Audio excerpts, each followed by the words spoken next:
Yesterday in the NASCAR Euro Series Open Division, the Motorsport Arena Oschersleben delivered as advertised with a dramatic start to the double points playoffs. The net result is our championship leader Thomas Chrysonis with a bigger lead in the points and a new race winner in young Bruno Mulders. The battle that thrilled us yesterday is set to continue from the front row today.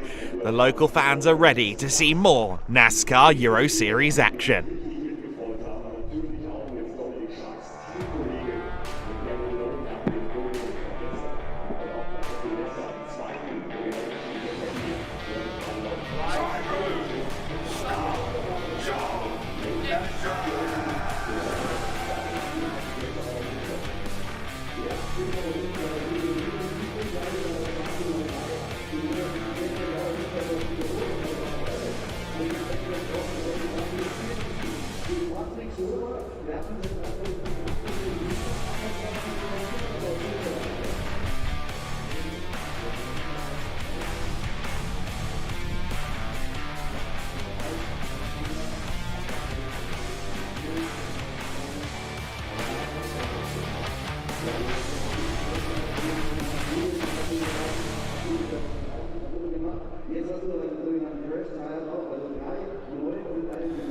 So then we look towards turns 1 and 2 and that main straight where we saw a lot of the most intense dueling yesterday. We are into the double points playoffs in the NASCAR Euro Series, and we can go down to Andre down there on the grid. It looks quite busy. Thank you so much, Adam. We are live right now. We already talked about in qualifying with the stromwatches.com Pole Award. We have the Command to Green, all sponsored by your company. But it's more than just building beautiful watches. We're going to check this in a few seconds. But can you tell me something, why you joined the NASCAR Euro Series with your company and what does it mean to you? Yeah, our company exists since 25 years and we need to have more brand awareness. So we are oriented to the racing since every time. So the NASCAR is something really grounded. You know, it's for everybody, and you reach a lot of persons, and it's just fun. It's V8. And that's why we choose to be with the NASCAR series. There was one keyword for everyone, and you have a very special piece on your arm right now. Can we please take a little bit of a focus there, because this is a special watch everyone can buy, the Euro NASCAR watch that is now on sale. Can you say something about that watch? Absolutely. This is a Strom Cruiser model. It's our name for this watch, and it's the official Euro NASCAR timepiece. We are doing this in a limited edition. We have a steel case, or this is a steel case with the black IP work on it, and the dial is made with the colors of the NASCAR and, you know, all the technical things which corresponds to the races, etc. So everybody can buy this watch. Amazing. So it's on sale right now. Yes. Check it on stromwatches.com. You will find it there as well. And there will also be something for the most successful drivers in this championship. But I want to do a little bit of a cliffhanger here. We talk about that during the pro race. Okay? So thank you so much and enjoy this race. Sorry. Thank you very much. And I have to add one thing. If my wife at home is watching right now, I need budget. Back to you, Adam. I have to ask my cat for things like that, Andre. Okay, great to hear from everyone at Strom Watches, of course, giving us our countdown to command, the stromwatches.com countdown to command. As you can see, the fans are busy making sure they get the signatures from their favourite drivers. Claudio Remeggio Capelli looking pretty happy with where he is at the moment. He loves being on the grid, and he's pretty high up the grid as well on row number 2. He may not be one of the primary contenders for this Euro NASCAR Open Championship right now, but those that are contenders have to think ahead to the championship battle, to scoring every point they can. Is it worth taking the risks, or is it worth waiting in the wings?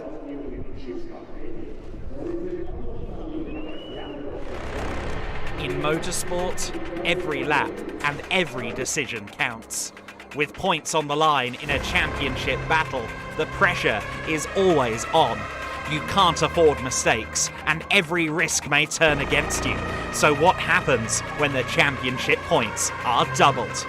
This is the NASCAR Euro Series playoffs. This is pure racing at its most intense.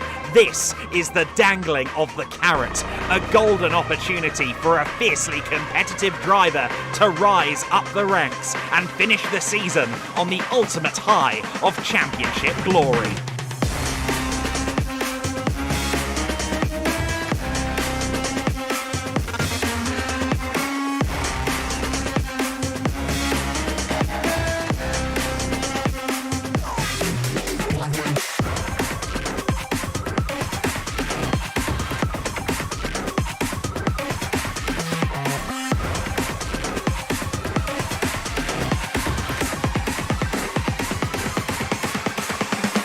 Welcome to Oschersleben. Welcome to the 2025 NASCAR Euro Series playoffs.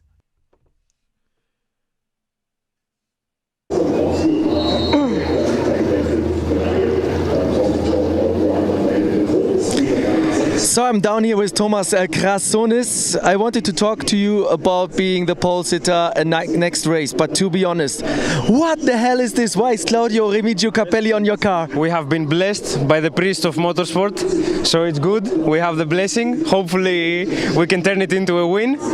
But yeah, it's good to see, the good climate between all the drivers here. It's different a little bit than the pro. Hope we can continue like this. We had a very good race yesterday. I had a lot of fun. Actually, after a lot of time, I had my favorite race, I think, for the season. Big battle, even though I didn't win. But yeah, today I will try to even him out, to be 1-1 on the wins. And yeah, I think we have a good car. It's a good weather. So just to be calm, precise on the start, and that's it. By the way, I have a thing going on with Claudio. Every time I interview him, we add a metal or a rock song, and in the end of the season, we want to do a playlist. Now it's going to be featuring Thomas Krassonis. If you would describe the race coming up, do you have any song in mind with the band and the name of the song? Manowar, Warriors of the World. All right, we're going to add this. Thank you so much. Congratulations. Congratulations. Good luck. Later, baby. Yeah. It's a second day. I'm sorry. Back to you, Adam. I'm going to go with Wild Thing by X specifically. The cover version by X. I think that might work for today's proceedings. We see Vladimir Osiortz's 64 car, as I want to call it, but it is of course Sven van Laar in the open division. I think he's being released potentially once the grid walk is over. I don't think he'll be doing a pit lane start unless he misses the window to get down there onto the grid late. Let's go down to Bruno Mulders, our newest race winner. Yeah, Bruno, I need to give a little bit of information first. I talked to the 2-1 guy who gave me information about Sven van Laar. There were some technical issues, but they are trying to get the car ready for the race start. But now let's talk about the winner from yesterday and today's front row starter, Bruno Mulders. How do you want to repeat what you did yesterday? Well, I'm going to try my best, obviously, to get the best start possible. And then I know Krassonis is very fast as well. So I'm going to try my best and see if we can have a battle like yesterday. A lot of drivers told me that it's even better to start here on the outside row instead of the inside row. So maybe even if you're not on pole, do you have a little bit of an advantage because of turn 2? I don't know, because yesterday I was on pole and I had a really good start, to be honest, and I got quite a big gap first lap already. So I don't know. I think I can turn out pretty good, or a bit worse. But we'll see what happens. You never know.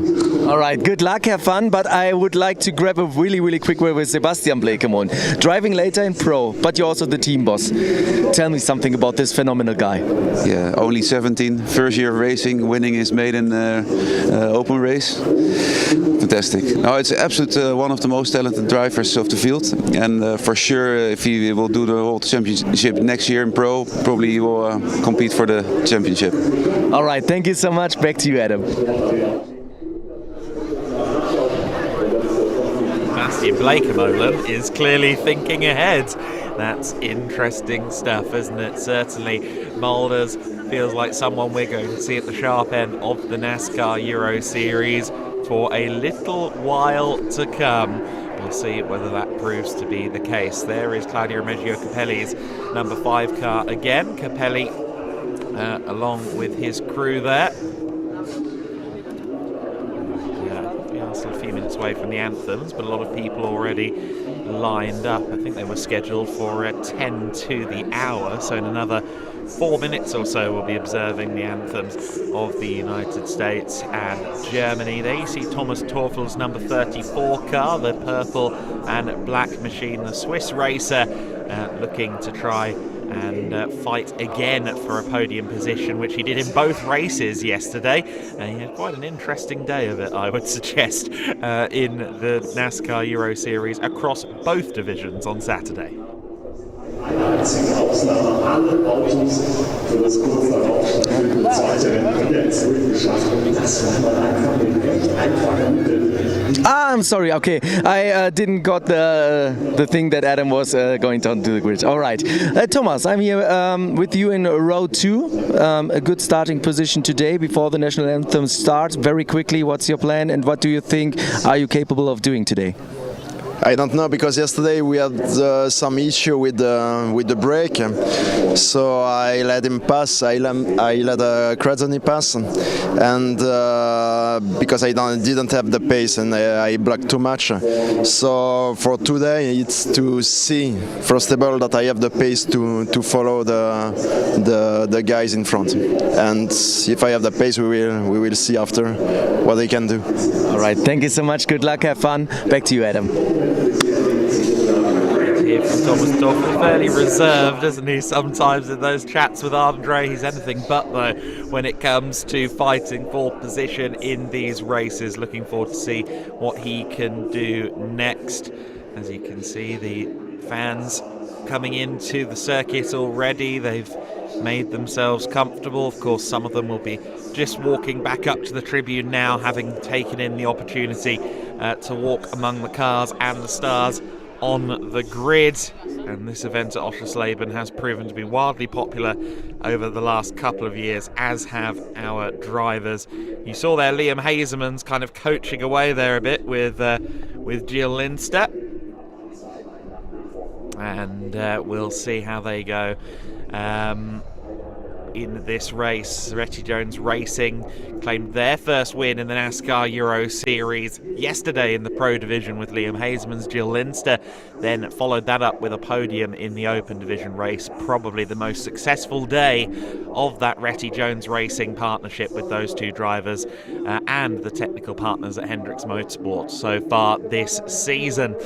Looking further back there to the grid, you've got the likes of Melvin Groot and Jordan O'Brien, maybe a little bit further back than they would want to be. They will be ones to watch when this race rolls. We're less than 10 minutes away from hearing the most famous words in motorsport, which we can see there courtesy of the Strom Watchers Countdown to Command. The anthems are coming up here in just a second. It's almost time to see what happens next in the story of the NASCAR Euro Series Open season, which has been a spectacle so far.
There we go, the anthems have been performed. We're a half dozen minutes away from hearing the engines roar here in the Euro NASCAR Open Division, and given what we saw yesterday, given what these fans saw yesterday, I think there is a heavy desire to watch this race kick off. We had a brilliant scrap at the front of the field. Let's see if Claudio Remeggio Capelli can be involved at the front today. He definitely doubled his chances because there's the face of you on the car of Thomas Crassones. By the way, he called you the priest of the Euro NASCAR, and you gave him all the luck. So I hope. You know, for every push I give him in the start, he promised me a week in the Costa Marina. So I'm here. But there is another island that is like Alcatraz. So if I push too much, this is the other vacancy. He also added to our playlist Men Who Are Warriors of the World. What's your for today? It's from Danzig, okay? It's blood and tears because I have to sweat a lot to give my blood to stay in this group, and I hope to arrive with tears of emotion. Perfect. Back to you, Adam. I love these music chats with Claudio Remeggio Capelli. I think he needs his own radio station. If he's the priest of Euro NASCAR, does that make him Judas Priest? Does that make him a sinister minister? I'm curious. So then, 4 minutes and 45 seconds until the command is given. You can see there the cheerleaders working to entertain the fans here down on the starting grid. And the fans, of course, have already been down there and getting to see the drivers up close and personal. They've also probably met some of the Mountain Tigers, American football players that you see down there on the grid as well. A real festivity before each and every Euro NASCAR race, and that feels particularly true here in Germany, where they've really worked to go the extra mile as the local promoters, and that extends beyond the track as well to some of what's going on off the circuit. Lots to see, lots to do here, but we are now needing to focus in on the race that's coming up. And if you were watching with us yesterday, you'll know that Thomas Crassones came up short, relatively speaking, with a second place finish, but that meant that his championship lead was extended. The number 13 car is our championship leading machine. 316 points for Crassones. Martin Dubeck, the defending champion, only on 301. And then it's tied between Dombrowski and Mulders for third. Melvin de Groot in fifth place. Sandro Tavat-Kalatza in sixth. Patrick Schauber back in seventh. You see that he's 23 points back from Tavat-Kalatza. It feels right now like those top six are the primary contenders. Claudio Capelli eighth on 238. Florian Richard and Dominic Schack round out the 10. You see Thomas Dombrowski leading Master Trophy there. Legend Trophy being led by Melvin de Groot, who is down to fifth in the points. He'll be quite disappointed in that in terms of the overall. Fifth in the points, where previously he had been leading just 3 races ago. He's going to need some better fortunes to try and remain in the championship hunt going into Zolder. Claudio Remeggio Capelli, who starts on the second row of the grid, he is comfortably leading in the Legend classification at this point as well. So these cars getting ready for 16 laps of racing. It's the exact same set of Hoosier tyres, slick tyres from Hoosier, that were in the race yesterday. It's also the same set of tyres that did qualifying. So one of the big question marks for all of the drivers is how much grip do I have left underneath me here in at the NASCAR Euro Series. How much grip on Sunday is a huge talking point each and every round, because that is kind of a bit of an extra complicating factor in the rule set to make sure that costs stay down, but also to make sure the drivers have to be good at making the durability work for them. It's really interesting stuff. The tyre wear certainly a huge part of this, and around a circuit like Oschersleben, where you spend a lot of time seesawing at the wheel, it is an important skill set certainly to have. And we've seen before kind of different stances. We saw it yesterday a couple of times where people were fighting each other, and you could just see the different approaches being taken by each competitor in regard to smoothness around the corners. Of course, in some cases, if you're kind of in a bit of a hole setup-wise, you have no choice but to be a little bit scruffy out there on the circuit. That's why engineer and driver need to work in harmony to make sure they can be as smooth as possible out there on the circuit. So we're less than a minute away. Thomas Teufel and Capelli on that second row of the grid. We mentioned Chrysonis and Mulders looking to resume their battle at the front of the field. Some of the drivers maybe a little bit further down than they would like, or than we would expect, would include Martin Dubeck down in 10th on the grid. He's got some work to do to score optimum points for his championship defence. O'Brien and De Groot on row 6 is an interesting one. And Sandro Tavat-Kalatza 6th in the standings, but only 13th on the grid. He's going to be keen to move up from there. Start your engine! Well, we were a little bit early with the countdown, with the command to start engines, but there we go.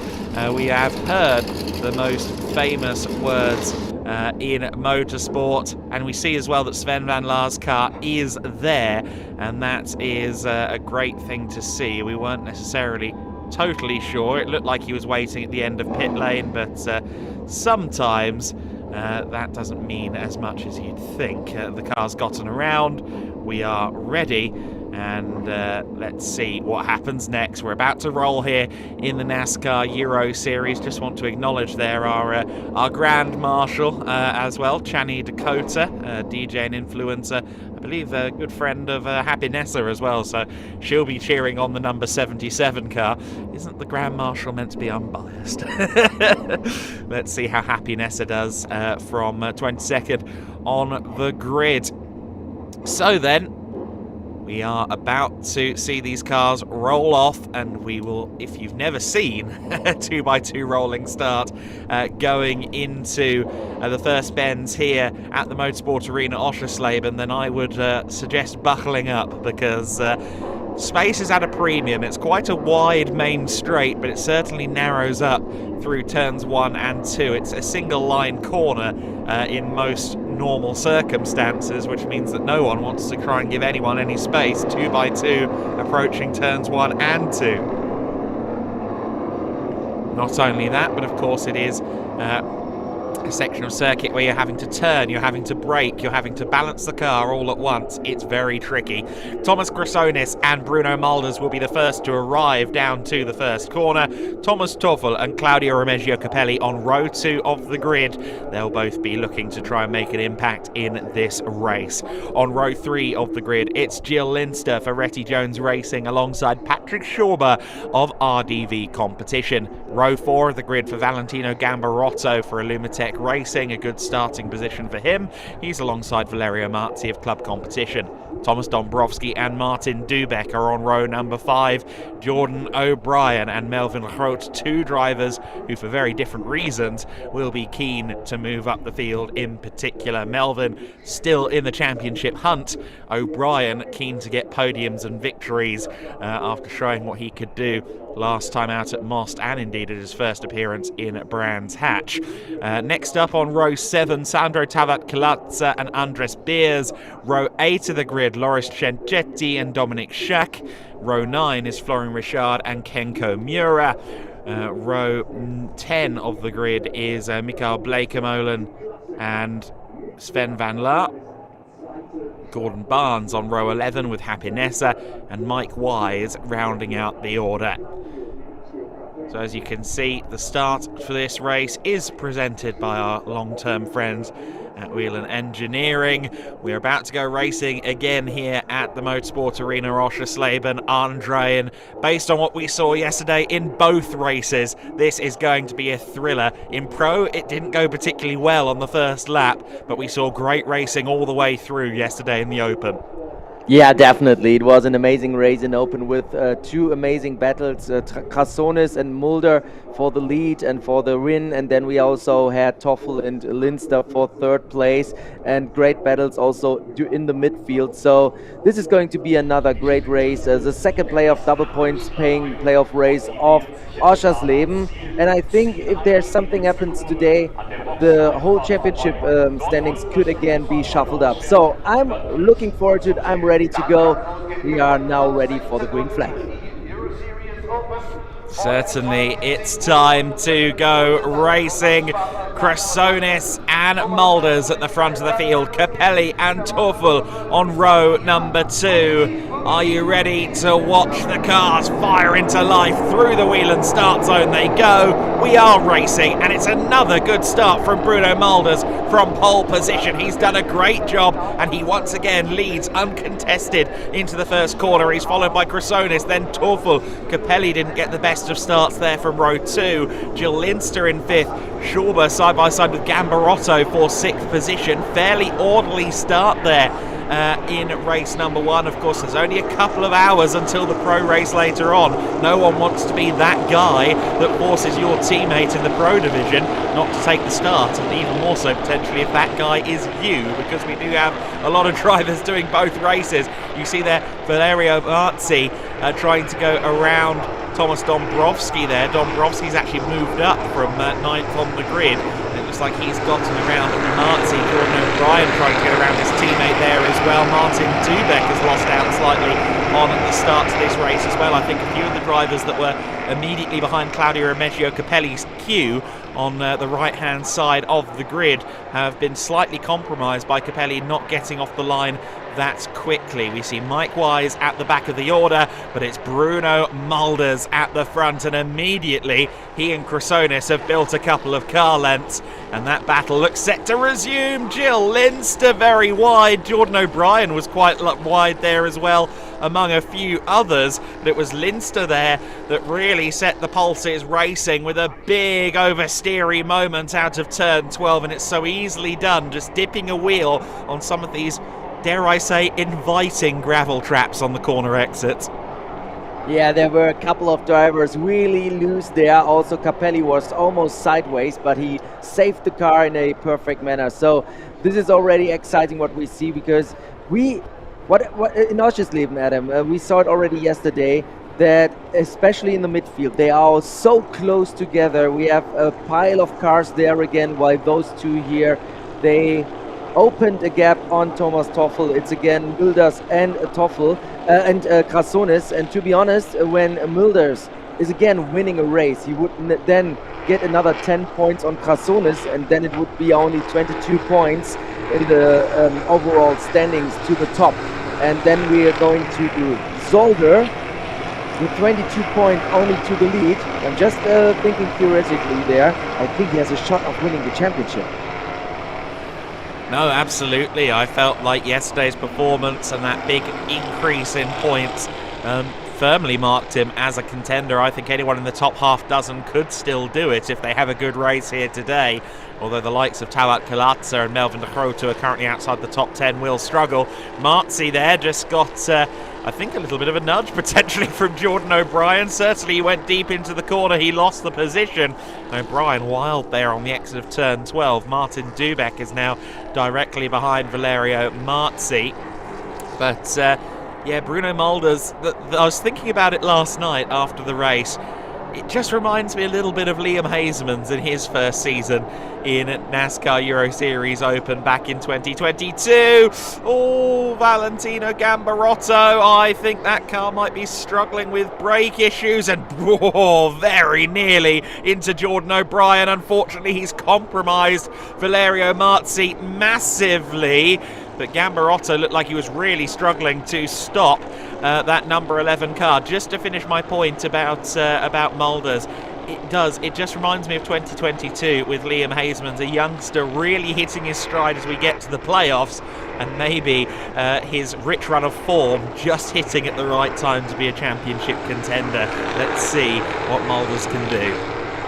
Yeah, definitely. It's all about the momentum, and he's gaining momentum at the crucial part of the season with double points on the line. It's a perfect time to fire up. He was really consistent over the season so far, and now with a first race win under his belt, this may be exactly the point of the season where you gain that momentum and be a championship contender. But with a second win, he's definitely there fighting for the big crown in the open division. But to accomplish that, he needs to defend again against Thomas Krassonis, who has a really good pace. Gambarotto is still on track. There was a little bit of smoke. I don't know if there was something with the brakes or if he just locked up the tire, but it looked really, really hard for him to got the car stopping there, and really unfortunate for Marzi that he lost so many positions. Yeah, certainly. He was the innocent bystander on that one. The incident in turn one is under investigation per our stewarding team. So Gambarotto being looked at there on that front. The gap between the top two and Thomas Torfel in third is near as makes no difference 2 seconds, just under 1.9 seconds.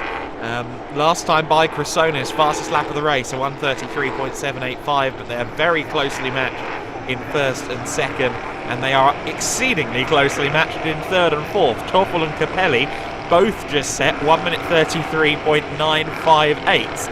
Identical lap times down to the nearest thousandth second from that battle for third place overall. But here comes Krassonis having a little look to the outside line there at turn 11. Not quite close enough for now, but we've seen yesterday, I think, that Bruno Mulders certainly feels the need to drive defensively when someone's having a look, perhaps even a little more defensively than he needs to in some situations. So for Krassonis, making the pressure build on the young Dutchman's shoulders is probably the best strategy. We have a penalty for Valentino Gambarotto, unsafe rejoining the track. That was when Marzi lost all the positions, because he came from the gravel back to the asphalt, and it was not the safest way he did it, and therefore we have a 5-second penalty for the 11 car. Adam, let's see if you agree. I think that Bruno Mulders is particularly strong in the first and second sector, but every time we go into the third sector, Krassonis has a little bit of an advantage, especially in the last corners. But Bruno is really good in taking away his momentum for the start-finish straight.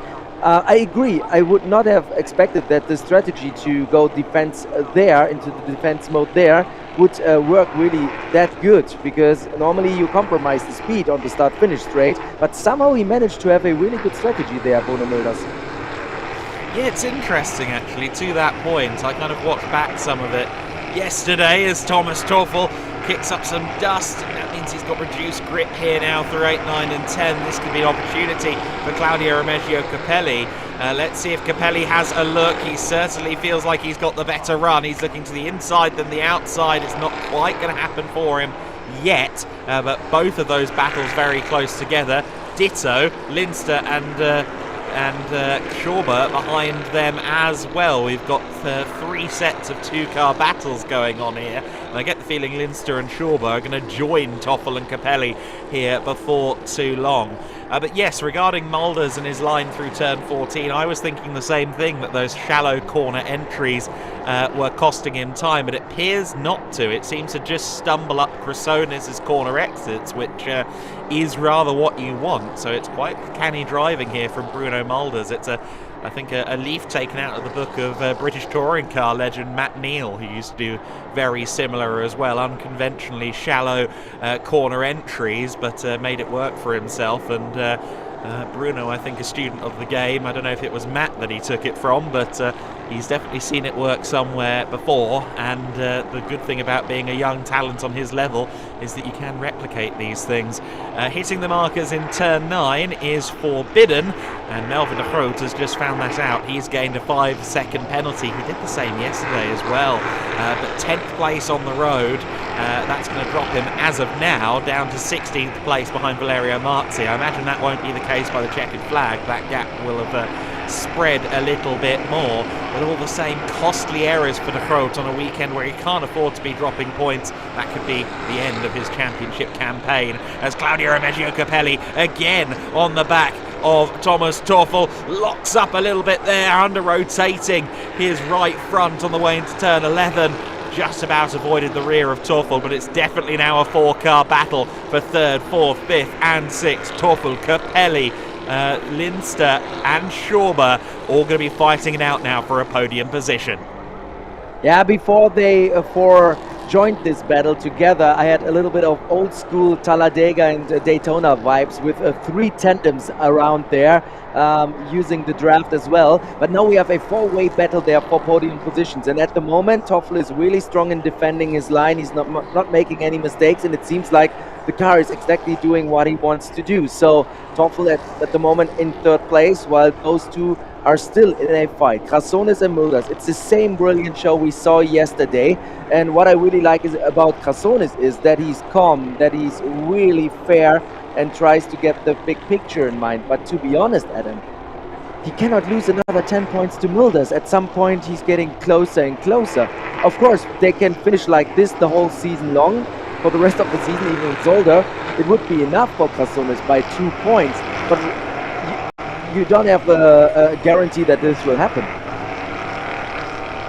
No, exactly right. For Crassones, I think winning is pretty important. We saw yesterday there was that little bit of contact between them at turn 13, which to me signalled that Crassones was fighting for the win. He wasn't waiting simply for 2nd place. He's got a great run here out of turn 12. He's been right on the bumper of Mulders all through this section. Again, the 3rd sector seems to suit him well. He almost got to the inside there of Mulders, but Mulders cuts the nose off. They come out of turn 14. It's a good run from Crassones. He tries to get to the right-hand side of Mulders. He tried to get a good run out of the corner, but it's not quite going to work from him. They're almost overlapping, but it will be Mulders that holds the lead for now. There's been a shuffle further back. Gilles Linster is now ahead of Claudio Remeggio Capelli, and Patrick Schauber has gotten through as well. So Capelli is down to 6th place while we were watching this go on at the front of the field. Here comes Crassones again. He really dives to the inside at turn 3, but no! Mulders holds on by the skin of his teeth. This is incredible racing. Oh yeah, almost a little bit of pass in the grass there for Crassones. I stay with the US NASCAR old school vibes at the moment. But he really got the car stopped in the right place at the right time. Really good driving for Crassones. He could have also made contact there with Bruno, but he still managed to keep the car on track. It's an amazing battle. Bruno is really aggressive in defensive mode, but also Crassones aggressive, but now using at the moment all the elbows he could use to get rid of Bruno Mulders there in front. Rubbing is racing. They are side by side again. What an amazing battle for 1st place. Now Crassones needs to get back to the bumper of Mulders. This combination of turns, it's not a good one to go side by side, but the last corners, maybe another chance for Crassones. Crisscross maneuver, no, doesn't work out again, but he's on the outside. And look how hard they're fighting. It's bringing everyone else into it. It's now a 6-car battle. Crassones all the way around the outside. That was incredible use of the momentum. Mulders trying to draw back alongside, hoping that he can hold on around the outside at turn 1. They're side by side. Mulders has the inside for turn 2. And somehow the young Dutchman retains the lead. Crassones was practically all the way ahead coming across the line. But Mulders just about holds on to it. It looks like that car's a little bit stronger towards the end of the straight. The number 72 just kept pulling that little bit more. And look at this scrum further back. Teufel now in 3rd place looking to get involved. Here comes the battle for 4th place as well. Schauber and Linster side by side, and Schauber is up to 4th position. Patrick Schauber, I think, means business. I said it earlier on. In fact, I said it yesterday. He's been good all year, but he's not really had any headline-grabbing performances. He wants a podium today at the bare minimum, and it looks like that RDV competition car is hooked up underneath him. I have been working for the NASCAR Euro Series media team since 2017, but this is one of the best battles I've seen so far in the history of the Open Championship. We have 6 cars involved for the battle of the lead, and an amazing, intense, but totally fair battle between Mulders and Crassones. This is masterclass. This is the NASCAR Euro Series. Amazing, and Capelli off track, but he saves it somehow. He did very well to keep that pointed in the right direction. Here comes Schauber. He's got the run on Teufel. Crassones tries to get the run there on Mulders, but again, Mulders' car seems really punchy down that main straight. You can see in the back of shot as well that Martin Dubeck has moved up to 7th position. And number 7 is now in 7th place. And I tell you what, with how this battle is unfolding up ahead of him, with half the race practically still left to run here, I wouldn't mind betting that Dubeck starts to get involved in this later on as well. Here comes Schauber. He's got the opportunity to run around the outside of Crassones, but it's not quite going to work for him. He ran out of road there, but he's firmly into the battle now. He's gotten past Thomas Teufel, which is critical for his hopes. And here we go. They come across the line in the order: Mulders, Crassones, Teufel, but now Schauber is looking to get involved in that 2-car scrap at the front. And I think that the tire wear is also now becoming more and more a factor, because they're fighting all day long. They fought yesterday all the laps, and therefore those Hoosier tires, they fought. Oh, we have a problem for Jordan O'Brien. A lot of damage to the 22 car. Yeah, lots of damage there. Not sure. Was that the triple, I think, potentially, where he's gone off the circuit? Either way, the battle continues for the time being. We look for any bulletins as to a pause in the race. Currently just local yellows at turn 6 as Crassones again making Mulders work for the inside line at turn 14. Schauber with a magnificent attempt at getting a run out of the corner, but he just got on the grass and the curbs there. It didn't quite work for him. Teufel has Linster right on his rear bumper as we see Mulders, Crassones and Schauber turn in still 1, 2, 3. I thought for sure they'd be at least side by side, if not in a different order by the time they got to turn 1, but it's all stations the same for now.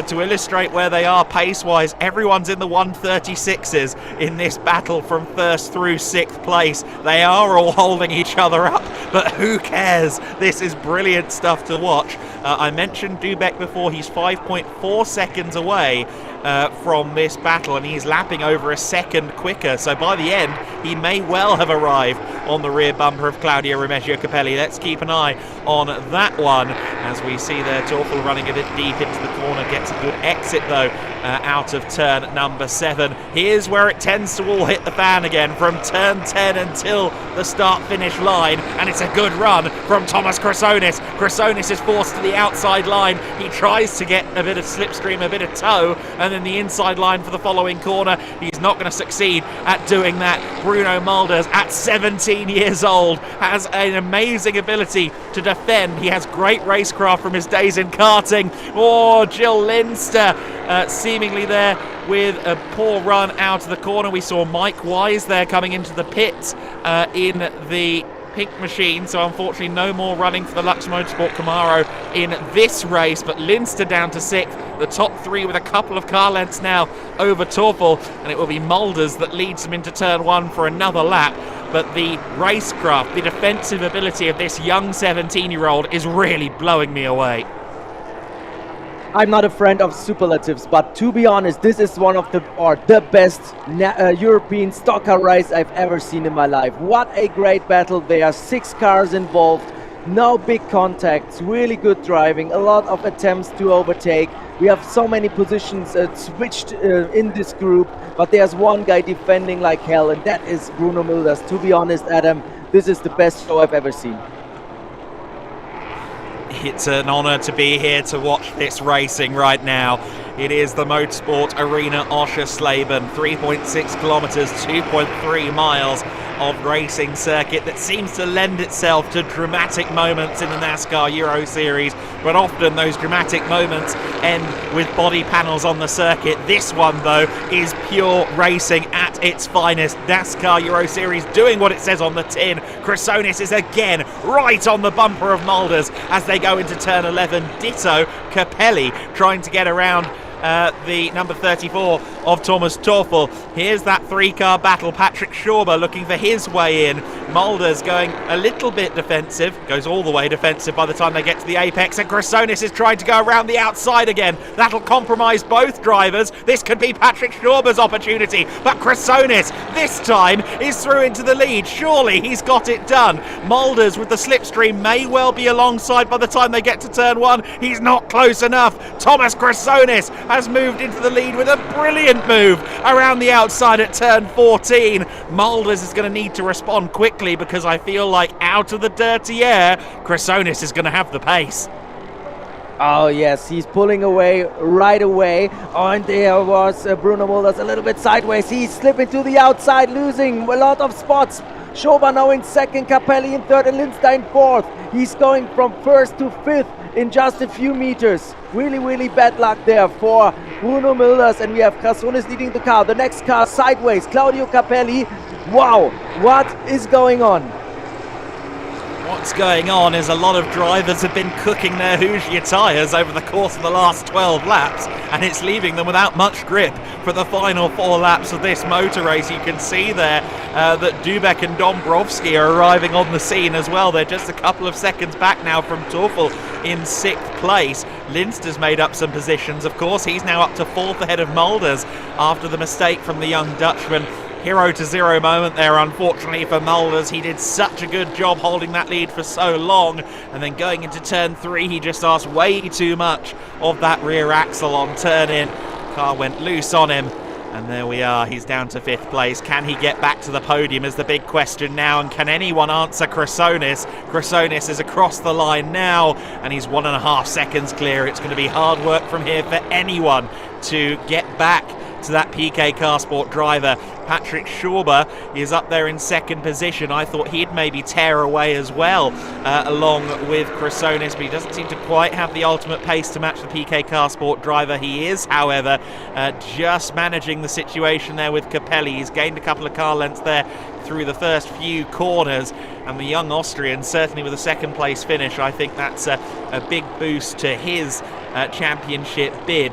But the biggest boost of all, of course, right now going to the championship leader for Thomas Chrysonis, moving into the lead here at Oschersleben in this open division race, could prove to be a defining moment in his year.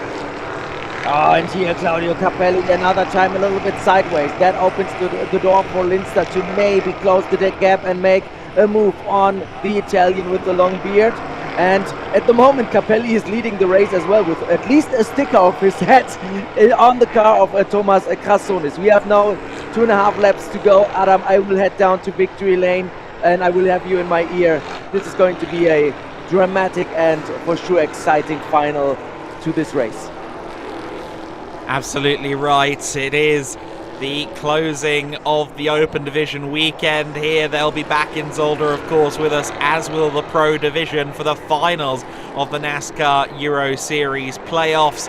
For now, though, we watch this battle between Mulders and Teufel. I think potentially Bruno Mulders, down at turn 3 a couple of laps ago, found out that there was nothing left to give in those Hoosier tyres, and that's why now he's falling off the back of Lindster. He's under pressure from Thomas Teufel. I think that's that shallow entry that he was taking time and time again, and somehow managing to get a good run out of the corners anyway. The downside there, of course, is that you increase the corner radius, and with that you increase the amount of work you're putting through those Hoosier tyres, and I think that's exactly why Mulders' pace has now fallen off significantly, and it's unfortunate for the young Dutchman. We heard Sebastian Blekemolen's excitement about his potential moving forward, and I fully agree with him. Teufel runs it deep there into turn 7. One of those corners where you can afford to run a little bit out wide if it straightens out in time for you to get a good run out of 7, and that's what we saw there from Teufel. We can also see Martin Dubek closing in and he's been very keen to get up into the top 5 today. I think it's a bit of a stretch here as we approach the final lap for him to make up 2 places, but that's going to be the aim for Dubek as he charges towards Teufel, as he charges towards Mulders as well, to try and get into that top 5, try and minimise the points lost to Thomas Chrysonis in an attempt to defend that championship going into Zolder. Chrysonis came into this race with a 15-point advantage over Martin Dubek in the championship, and that lead is going to extend significantly. It's going to double and then some as we see the checkered flag, so long as everything remains as it is. Patrick Schauber still having to keep an eye on what's going on in the mirrors vis-a-vis Claudio Remeggio Capelli. What a motor race it has been. We saw that huge train of cars fighting it out for the win, and while there was a huge number of his competitors in his mirrors, none of it seemed to faze Thomas Chrysonis. He was focused solely on getting around Bruno Mulders. Mulders is an exemplary defensive driver. He did a great job of holding off the PK Car Sport number 13, but eventually something had to give, and the Greek sensation, in a year where he has taken a huge step forward with the help of his new PK Car Sport team, with the help of his driver coach and NASCAR legend Alan Day, he's had a brilliant season. He's had 4 wins so far in the Open Division. It's about to be 5 for Thomas Chrysonis. He makes his way now around the final corner, and it is a huge leap forward in the championship for Thomas Chrysonis as he claims yet another win in the NASCAR Euro Series Open Division. Patrick Schauber with a well-deserved 2nd position, and Claudio Remeggio Capelli takes 3rd place. We've got a car off the circuit there. That's Melvin de Groot, only compromising further his championship situation, especially when you consider there's a penalty for him as well. Melvin falling through the order, unfortunately, at the final hurdle. And that will drop him down to 14th place, 13th on the road with a 5-second penalty. Only 14th for Melvin de Groot. That's really unfortunate for him.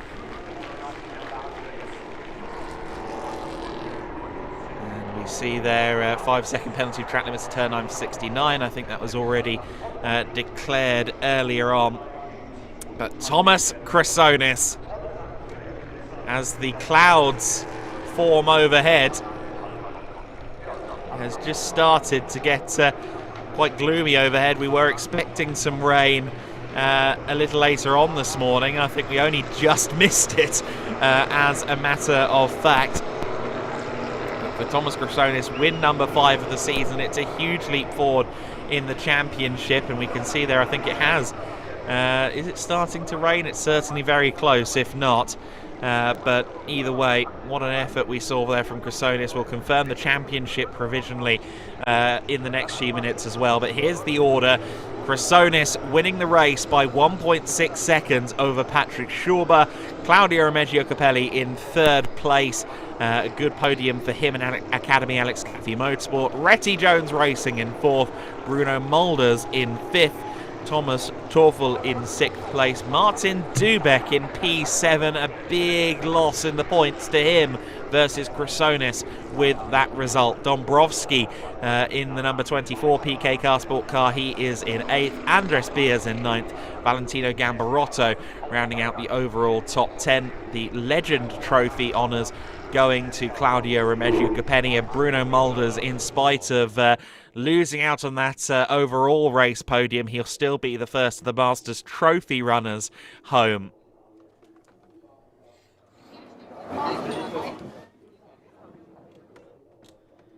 It was certainly a dramatic race there for the race win.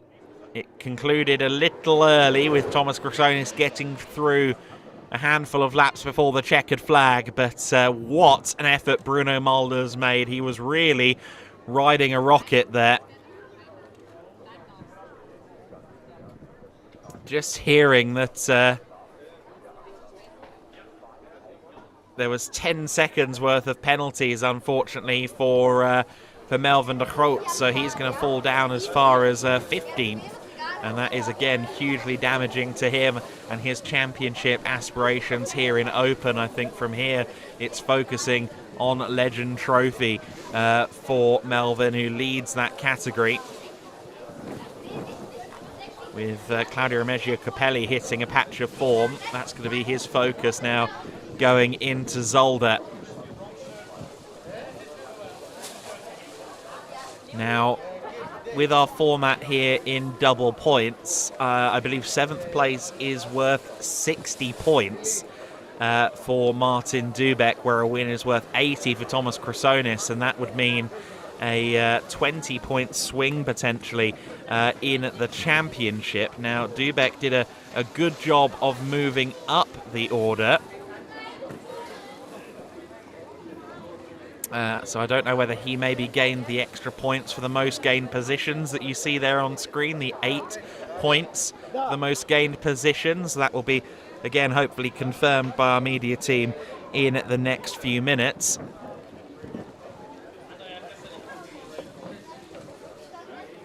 But, yeah, it's very interesting situation going on here. Thomas Chrysonis, who's been strong all year, seems to have only leveled up again coming into the playoffs. It's been incredibly impressive from him. I think we're already down in victory lane with that number 13 car, so we should take a look in the next few moments so we don't miss the celebrations. You can see there the 7 car, the 48 car down there on the apron. Of course, the teams will be going to work quickly to get the cars ready for the Pro Division race later on. Let's take a look at these provisional standings that I've just received, and it would appear that Martin Dubeck doesn't have those bonus points, so it's going to be a 35-point gap now between Chrysonis and Dubeck going into Zolder. That's a huge cushion for Chrysonis. Mulders is 48 points back in 3rd, and Dombrovski's fallen all the way down to 4th in the standings. Talat Kilatsa and Schauber in 5th and 6th, but Martin Dubeck with a big loss in terms of the championship points here.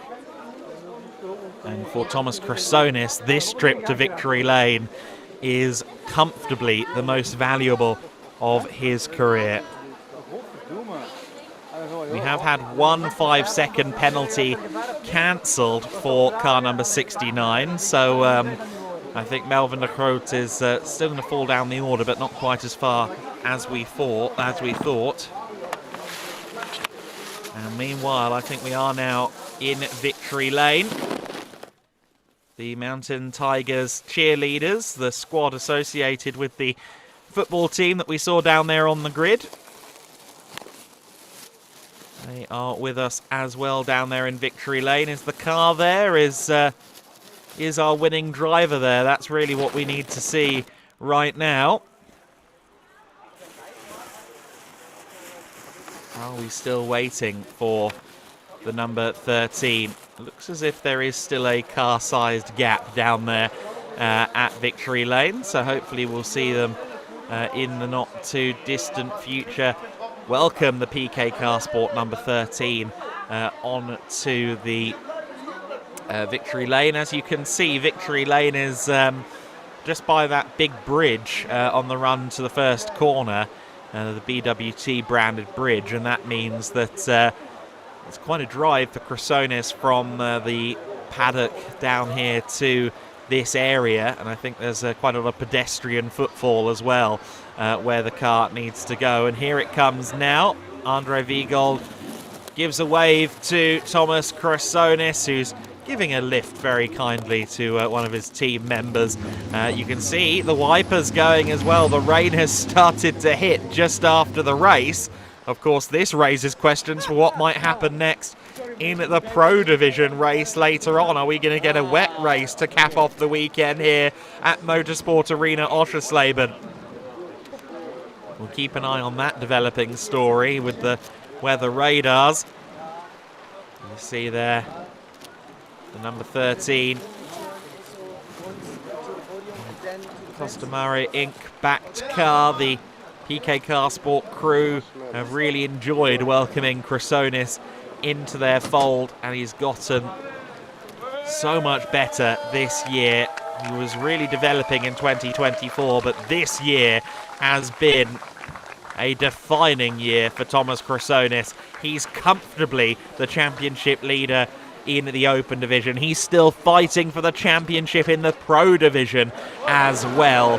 And this win today could give him a huge leg up in that Pro battle as well in the Open Division. A 35-point provisional championship lead. Yes, 35-point provisional lead is a huge swing going into the double points playoffs. 160 points still left to score just in terms of race victories, I grant you that, but it is a huge lead for Chrysonis, and I'm sure he's going to be feeling optimistic. He's going to be focusing forward to Zolder. We'll get his feelings on this race in just a few moments. I can see that Andre is down there with our race winner. What a race. Normally I do not use superlatives and say this was the best, but this was one of the best stock car races I've ever seen. You won it. Tell me, how do you feel? Well, feels very nice. I wanted to have the win here. I thought I deserved it yesterday, but as I said, fair play to Bruno. No foul play in there. And yeah, I had to push.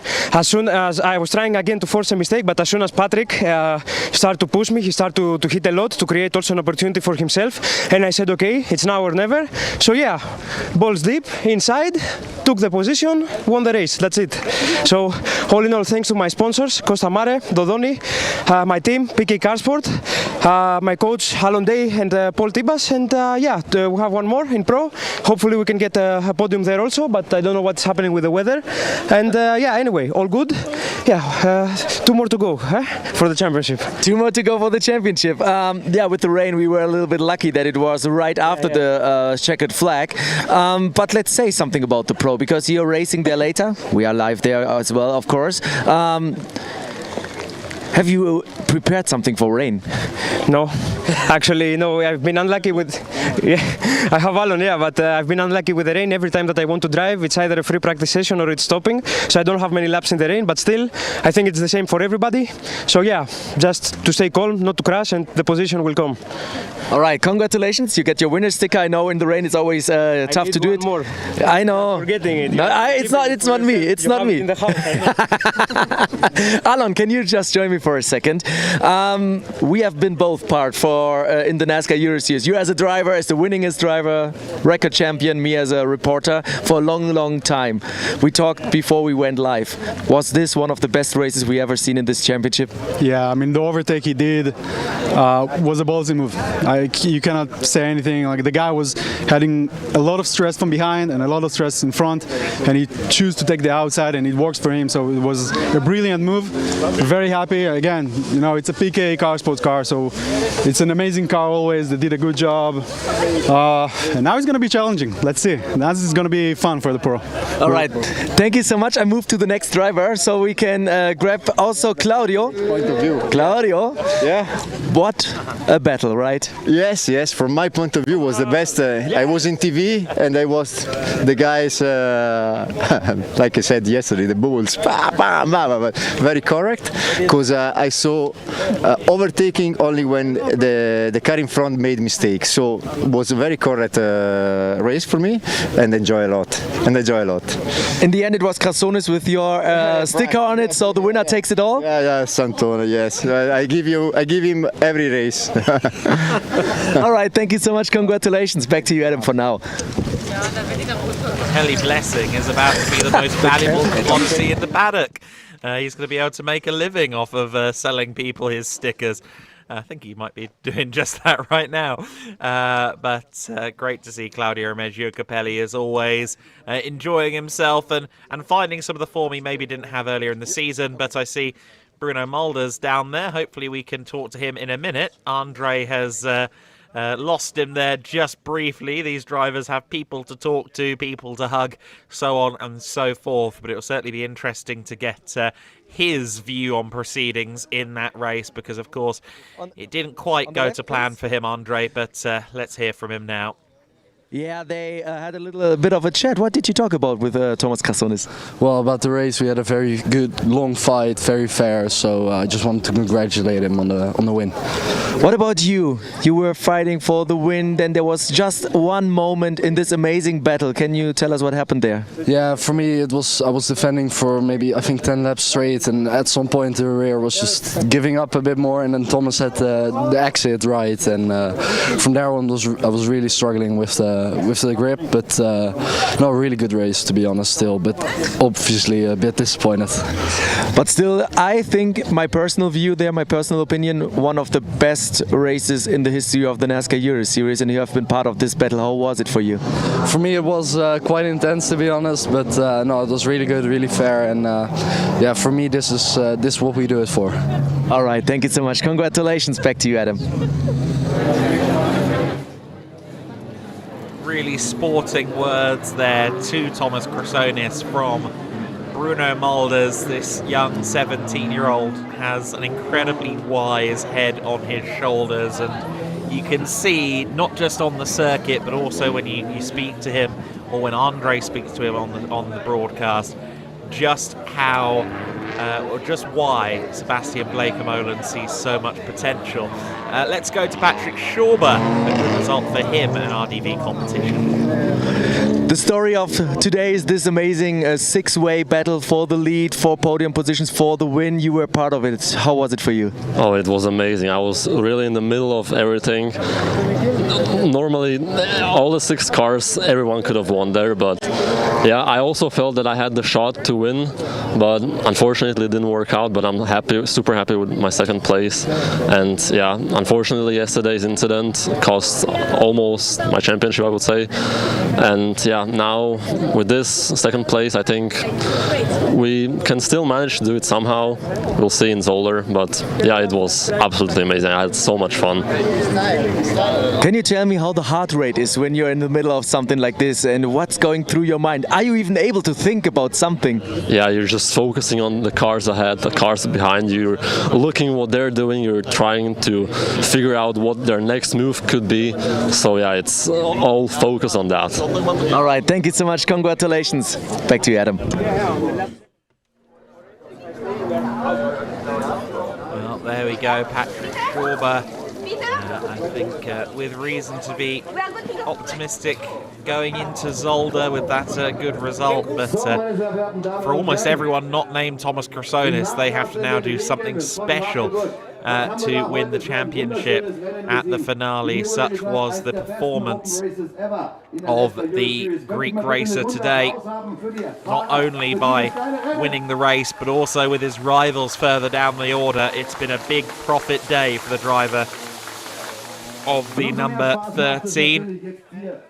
Schauber 70 points back and 6th in the standings, I think. Again, a championship for him at this stage, it's going to be very hard. I don't think he can quite do it, but let's see if he can finish his season on a high. Next time out at the Circuit Zolder.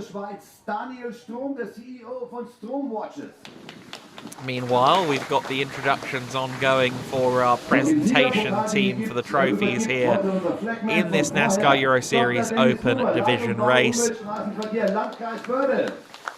will be Nicholas Kuhneman there in the middle, joining us. In fact, I think we're missing somebody that we're supposed to see, because I think it's slightly different from what we're advertising before going in as to who is presenting what. But Claudio Reggio Capelli, as advertised, is on the 3rd step of the podium.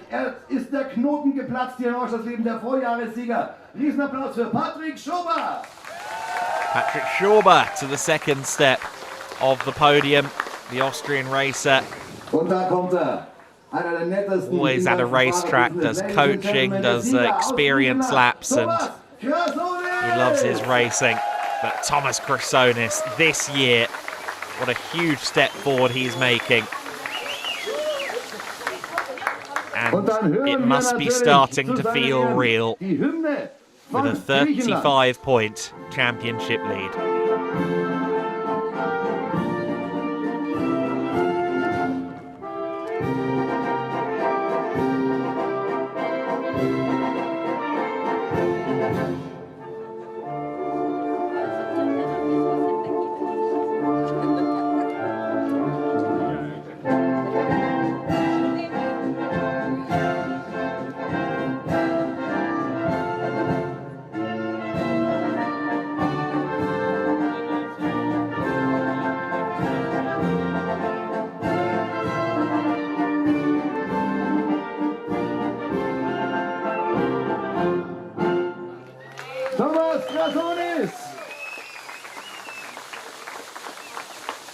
Und jetzt gibt es natürlich auch die Pokale für den dritten Platz übergeben von Moritz Morstein.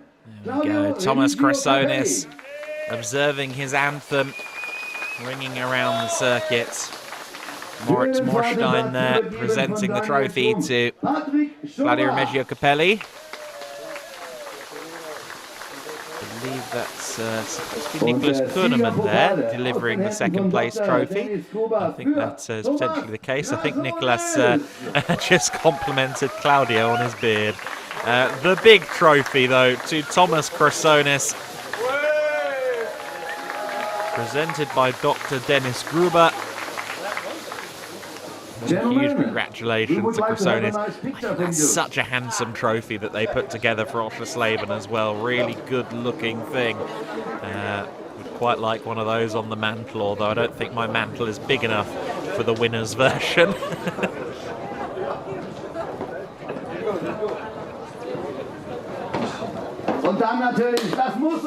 The picture's taken. It's time to launch the confetti and spray the champagne. Of course, all three of these drivers, in fact, no, only two. Patrick Schauber doesn't need to use the race suit again today, but Chrysonis and Capelli do, because they're in the pro race later on. So Chrysonis, unfortunately, has a good amount of champagne in his eye, unfortunately.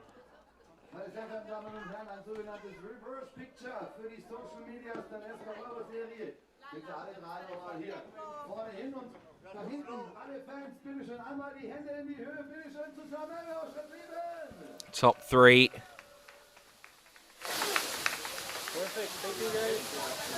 Getting their pictures for socials as well. And they will continue the celebrations with their teams. Of course, we'll continue our celebrations now for the subcategories. The Legend Trophy for the open drivers who are over 40 years of age is coming up next, and it's going to be a bittersweet moment, I think, for Melvin de Groot. Only third in Legend Trophy here today. He had a big sweep of the wins in this division at the start of the year, and of course suddenly became an overall championship contender with how consistent his results were with his race win at Brands Hatch as well. And I think he knows as he walks up to the podium now that that dream of overall championship glory is at its end.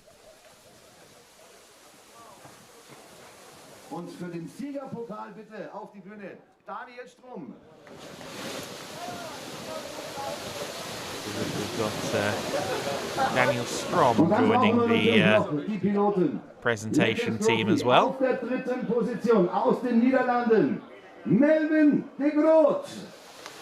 Melvin de Groot taking to the third step. As I said, I think the championship overall at least is now a bridge too far. It's going to be about holding his Legend Trophy lead over Claudio Remeggio Capelli from this point on.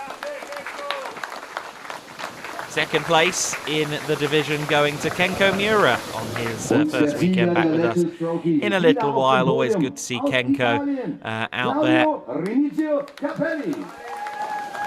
Here's Claudio Remeggio Capelli,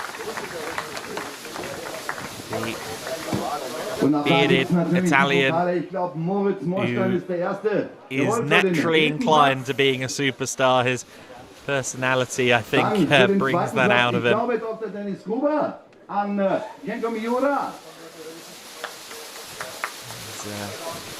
Dennis Gruber again presenting to Kenko Miura, Claudio Capelli to the top step. There's Daniel Strom there presenting that P1 trophy, of course, of Strom watches. Capelli, a very successful day, a couple of trophies before he's even got to the pro race. Let's see what he can do there later on. Next up, the Master Trophy for drivers in their NASCAR, their first NASCAR season.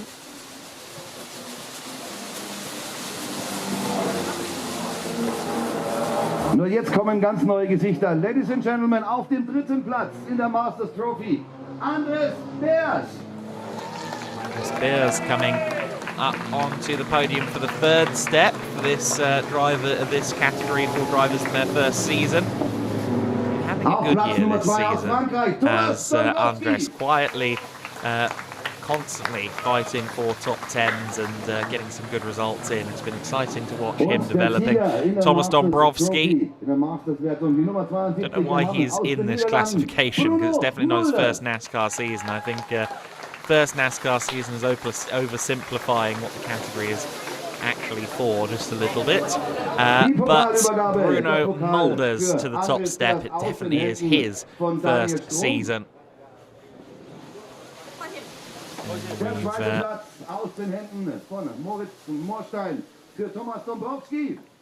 Mulders there on the top step, missing out, of course, on the overall podium after that error immediately after losing his race lead, but still a good, strong performance for 5th place. He can be happy with that, and again, having smaller bad moments, I think, is important for Mulders, because he's had some dramas this year. He's had some races go against him, and part of learning and gaining experience is making sure we're not in those positions to end up caught up in these incidents going forward.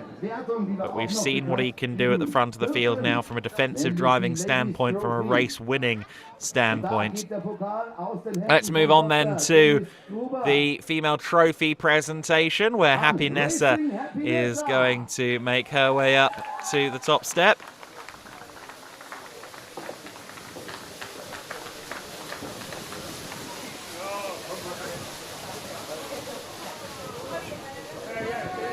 Promotion racing driver holding the trophy aloft,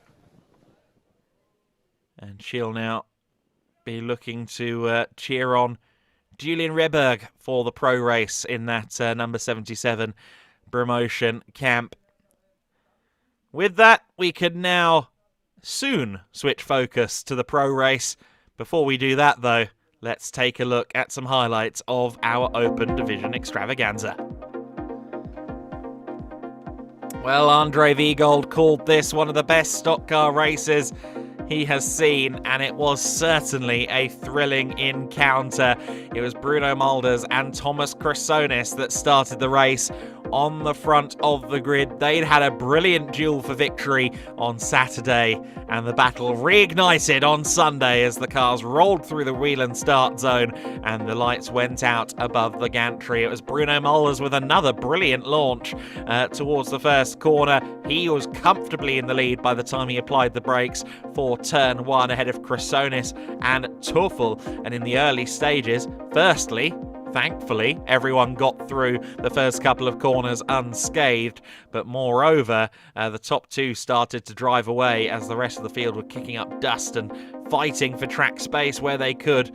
Valentino Gambarotto had an off-track moment, looked like he'd just locked up and then couldn't get the car stopped, and unfortunately he forced Valerio Marzi off the circuit, and for that he would gain a penalty. Marzi losing a big handful of positions owing to that exchange. Just snagging the brakes on the turn in at the first corner, missing his opportunity to make the turn. Jordan O'Brien did very well not to get fully collected there by the 11. Unfortunately, his club competition teammate Marzi lost a lot of time.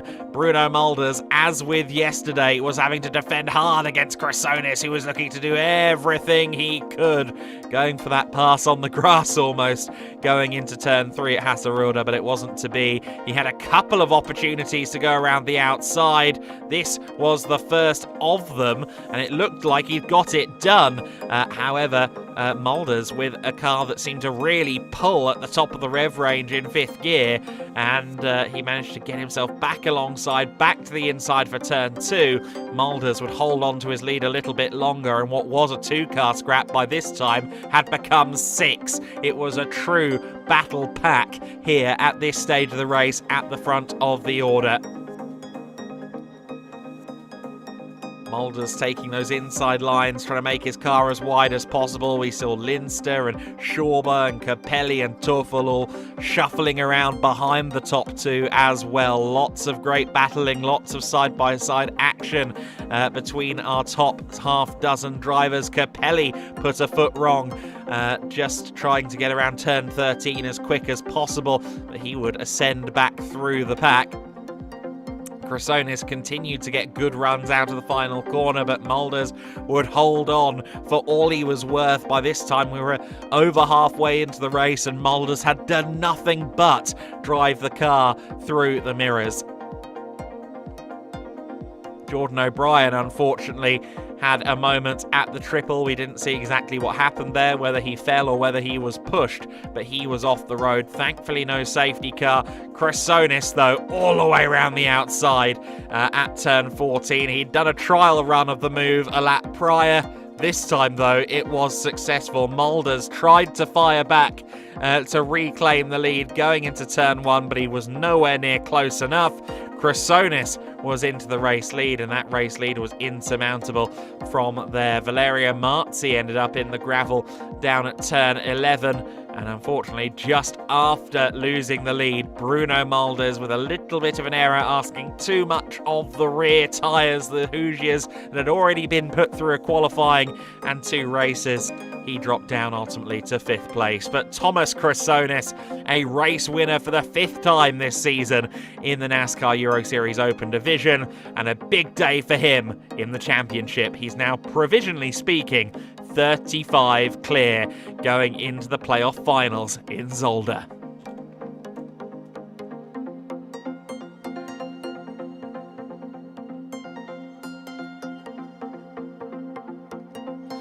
Now we can look ahead to the Pro Division race with the heavens opening above the Motorsport Arena Oschersleben.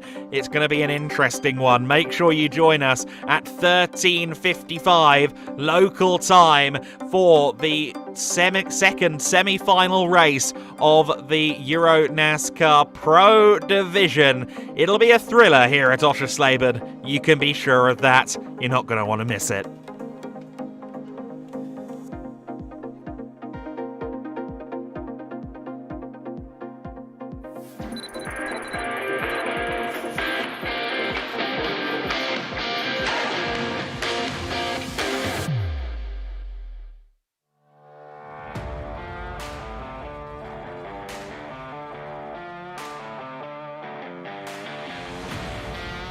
Drivers, stop your engine!